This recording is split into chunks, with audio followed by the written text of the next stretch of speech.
The moment I found my grandmother's handwritten recipe tucked away in an old cookbook, I felt a spark of hope flicker in the shadow of our family's grief. It was a simple card, faded and frayed, with her familiar scrawl looping across the page. We'd been struggling to find a way to come together since her passing, each of us cocooned in our own sorrow, but seeing her handwriting brought comfort like she was whispering from the past.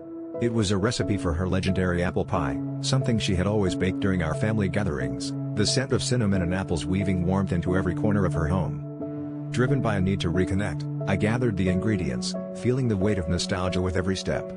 As I peeled and sliced the apples, memories of her laughter danced in the kitchen air, and for the first time in months, it felt like she was with us again.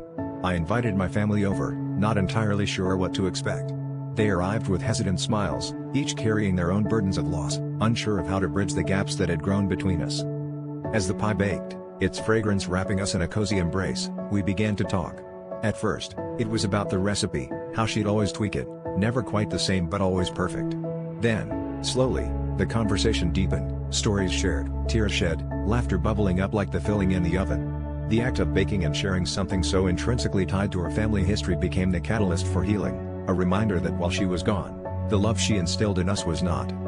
In that small kitchen, I realized that sometimes healing comes not from grand gestures but from simple acts of love and remembrance.